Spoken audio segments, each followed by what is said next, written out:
Bom dia, pessoal. Espero que estejam todos bem, né? Essa semana, então, nós vamos dar uma revisada sobre a membrana citoplasmática. A membrana citoplasmática, então, ela está presente em todos os tipos de células, indiferente se são células procariontes, que são aquelas que não têm carioteca, que são, então, que formam principalmente as bactérias e as cianobactérias, né? Lá, elas vão ser especializadas em revestimento. Já nas células eucariontes, que são células mais especializadas, além de revestimento, vão formar algumas organelas. Algumas organelas das células eucariontes, então, elas têm a sua origem da membrana citoplasmática, tá? A membrana citoplasmática, ela é muito pequena, somente vista em microscópio eletrônico. Então, dessa maneira, ela tem uma estrutura de cerca de 6 a 10 nanômetros de espessura, tá? E ela tem composição lipoproteica, ou seja, lipídios e proteínas. Ela é constituída, então, de uma bicamada lipídica, 2 camadas de lipídios com proteínas. Então, essas proteínas estão distribuídas no decorrer dessas camadas lipídicas. Então, com o tempo, através de estudos dessa membrana, chegou-se, então, a uma proposição de mosaico fluido. O que seria um mosaico fluido, então? O mosaico fluido, ele foi proposto, então, em 72, tá? Pelo Nicolons e Singer, não sei se o nome está muito certo, tá? E esse modelo, ele é baseado no quê? Que essa bicamada lipídica, tá? Essa em cima, essa embaixo, as camadas de lipídios, distribuem essas proteínas. Essas proteínas, elas têm uma função muito importante, principalmente na parte de transporte, então, que é uma das funções principais da membrana.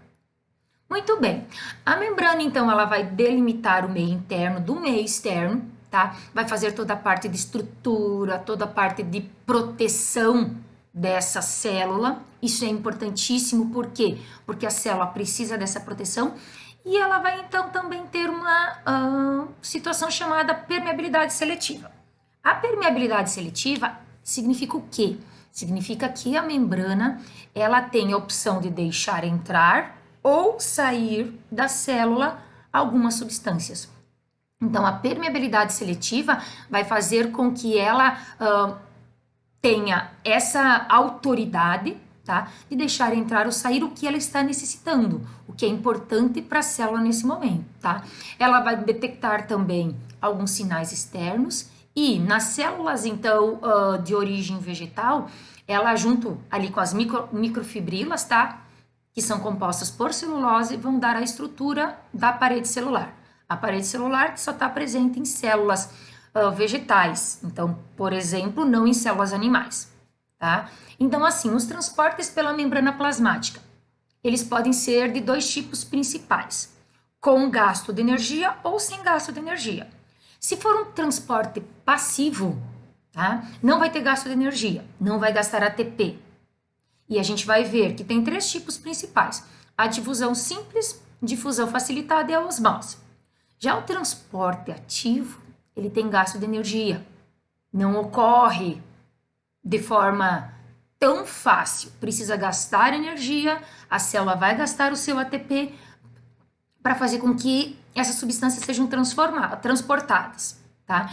Então, nós temos o transporte ativo e o transporte por vesículas. Muito bem.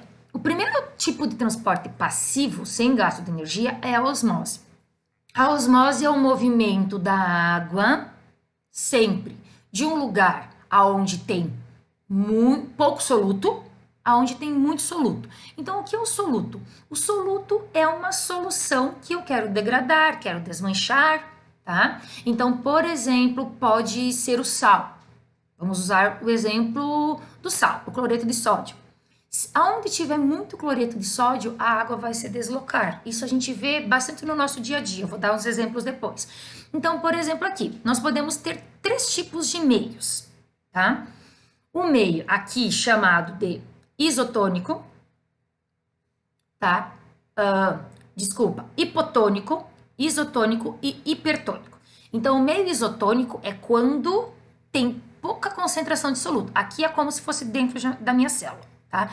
Dentro da minha célula, tem pouca concentração de soluto. Então, o que que a água faz? Ela sai, porque aqui eu tenho muita concentração de soluto. Aqui o meio está hipertônico. O que que eu quero fazer? Desmanchar esse soluto aqui. Aqui, os dois meios, se vocês perceberem, essas bolinhas aqui, são soluto, tá? Então, ele está mais ou menos na mesma concentração. Aqui eu vou ter um meio hipertônico dentro da célula e hipotônico no meio extracelular. Então, quando eu tenho esse meio aqui, hipertônico aqui fora da célula, o que que vai acontecer? A água sai, a minha célula animal murcha. A minha célula vegetal também, o vacúolo vai perder água, então a célula vai murchar, as folhas vão murchar, todas as células vão murchar. No meu meio, tá, isotônico, não ocorre diferenciação nenhuma. Já se eu tiver um meio hipertônico dentro da minha célula, a água entra. Com a grande concentração de água, a minha célula vai ocorrer o que? Uma lise. Geralmente a célula rompe. Isso também não é bom, né? Acabou com a célula. A gente tem vários exemplos. Por exemplo, se eu temperar a minha salada, vamos usar o alface que tem bastante água, com sal, com vinagre, todos esses solutos, a minha salada vai murchar. Opa, por que que ela murcha? Porque a água sai. É a mesma coisa quando se joga, por exemplo, sal em cima de um sapo, em cima de uma lesma. O que que acontece? Esse animal morre porque a água sai, tá? Então, nós temos vários exemplos. Peixes de água doce pode se colocar em água salgada e vice-versa. Por quê? Porque vai ocorrer o processo de osmose. Peixe de água doce vai para água salgada, vai perder água. Peixe de água salgada vem para água doce, vai entrar água no peixe, nas células e eles acabam morrendo, tá? Nós temos também a difusão facilitada. Simples, desculpa, é sem gasto de energia. Ocorre principalmente com o oxigênio e o gás carbônico. Se tiver pouco oxigênio na célula, o oxigênio entra. Muito gás carbônico na célula, vai sair, conforme a célula precisa de gás carbônico eliminado, de oxigênio, para produzir então a energia, tá, gente? Sempre aonde tem maior concentração, aonde tem menor concentração, tá?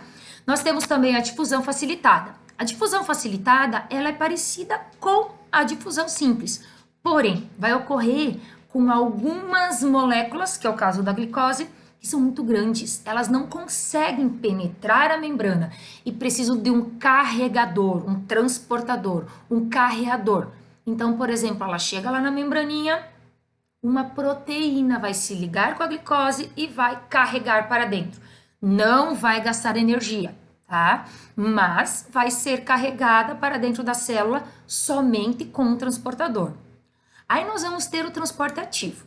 O transporte ativo vai ser com gasto de energia. Precisamos gastar energia. Um exemplo é a bomba sódio-potássio, que nós temos aqui. A bomba sódio-potássio, como é que funciona? Tá? Então, aqui nós temos muito potássio, pouco sódio. Fora da célula, nós temos pouco potássio e muito sódio. Mas a bomba sódio-potássio, ela quer fazer o contrário. Ela quer mandar mais sódio para fora e pegar potássio. Então, o que que vai acontecer? Vai ser uma concentração diferenciada, onde já tem muito sódio, quer mandar mais sódio. Então, o que que ocorre? Vai ter que gastar ATP. Aqui nós temos um exemplo, tá? Nós vamos mandar 3 moléculas de sódio para fora da célula e pegar 2 de potássio. Vai precisar gastar energia, gastar ATP para que isso ocorra. Mas essa diferença de sódio e potássio vai fazer com que ocorra, então, os impulsos nervosos lá nos neurônios, as contrações musculares. Muito bem. Nós temos também o transporte vesicular, tá? O transporte vesicular é quando a membrana citoplasmática faz vesículas, tá? Então, nós temos a endocitose. A endocitose é o englobamento de algumas partículas, a absorção de partículas na célula por meio de vesículas. Então, nós vamos ter a fagocitose, tá? Que é o englobamento de partículas sólidas, ocorre principalmente em bactérias, em protozoários. Em seres humanos é bem raro, ocorre principalmente em macrófagos, que são células da defesa do organismo, tá? Então, vão englobar essas partículas. A endocitose mediada, ela funciona que nem a fagocitose, porém, precisa também de um carregador, uma proteína receptora bem específica, que é o caso dos vírus. Por exemplo, o vírus do HIV vai chegar ali na célula, não vai conseguir entrar assim, de boa, mas ele vai mesclar e a coitada da célula vai achar que é uma coisa bem legal. E o vírus se liga com uma proteína e entra, tá? E a pinocitose? A pinocitose, então, é quando engloba partículas líquidas, que é o caso das células do nosso intestino, que vão englobar partículas de lipídios. Muito bem. E a exocitose, que está aqui embaixo, consiste na eliminação dos restos. Como é que ocorre, então, gente, a nossa eliminação, o nosso processo? Aqui nós temos a fagocitose, então, fez uma vesícula, englobou, então, o antígeno, que pode ser um vírus, pode ser uma bactéria. Os lisossomos, que têm função de digestão, vão fazer a digestão, ok? E, por exocitose, é mandado para fora da célula. Aqui nós temos a pinocitose, tá? Englobamento de partículas líquidas, também vai fazer uma vesícula, vai fazer o englobamento, os lisossomos vão fazer a digestão e vão eliminar. Pessoal, espero que tenham entendido um pouquinho mais, tá? Tem vários vídeos na internet que a gente pode olhar, tem várias tutoriais, tem vários documentos que a gente pode ver sobre isso. Então, assim, é bem importante a gente conhecer um pouquinho como é que funciona a membrana. Parece uma estrutura tão simples, né? Tão pequena, mas tem uma função tão importante, então, ali no nosso processo de transporte. Porque essa questão de ser seletiva é muito importante. Porque já pensou? Entrar, sair o que quisesse da nossa célula, ia ser todo desregulada. Então, esse processo de permeabilidade seletiva faz com que ocorra todo um processo bem legal e bem natural na nossa célula. Fiquem bem e até o nosso próximo vídeo.